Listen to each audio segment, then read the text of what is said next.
Hello dyan sa ating mga chicken lovers. Good morning. Nandito tayo, nag-disinfect. So lalagyan natin ng ating 2 weeks old na mga chicks. Ito ang mga 2 weeks old natin na chicks. Nililipat na natin sa baba. Dahil medyo maliit na yung naglagyan nila para sa kanila. So nag-disinfect na tayo. Lalagyan natin ng rice hull para dito sa kanilang lalagyan. Disinfect na, lalagyan ng rice hull natin para presko sila pagbaba mamaya.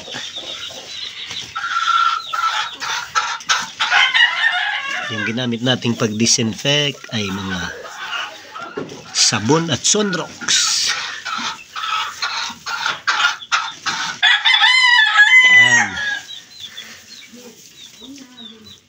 Iwanan natin ng mga 5 minutes bago natin ibaba ang ating mga 2 weeks old na mga baby stags. Okay, ngayon mga ka-breeder, sisimulan natin paglipat. Ang ating mga 2 weeks old, dililipat na natin doon sa baba. Medyo maliit na kasi yung espasyo dito, lugar para sa kanila.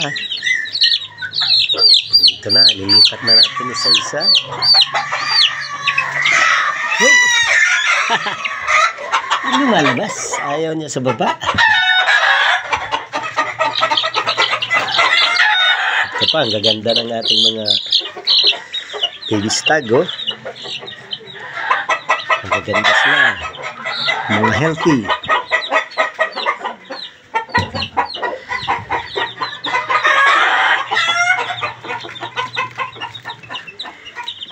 Ito ang ating mga breeding na natin. Ito galing sa ating mga winners.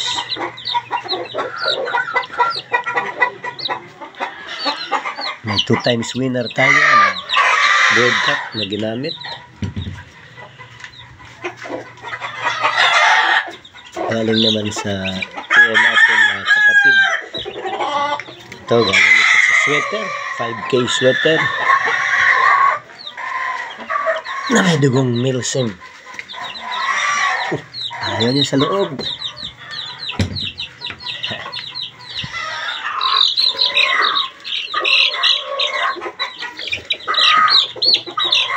Oh, puros lalaki ata. Yung 7.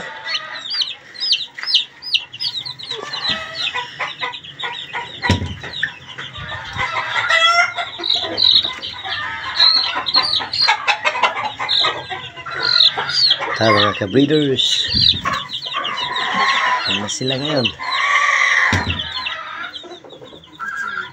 7 baby stag.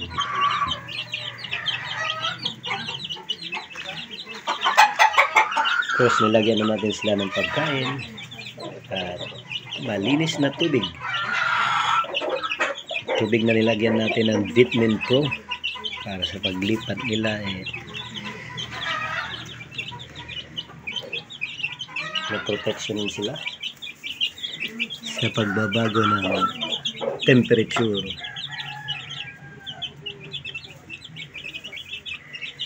Ayaw pa nilang maghiwa-hiwalay, nababaguhan sila sa lugar nila. Kalakihan na kasi ngayon.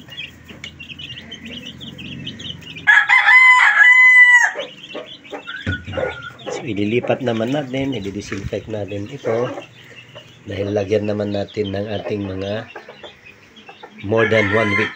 2 weeks old kasi yung linipat natin kanina. Ito mga ka-breeder, yung ating 6 days old na mga baby stag. Ito naman yung ililipat natin doon sa ating brooder na medyo malaki-laki para sa kanila. 3. Galing sa black milsim natin na winner. Hard hitter siya.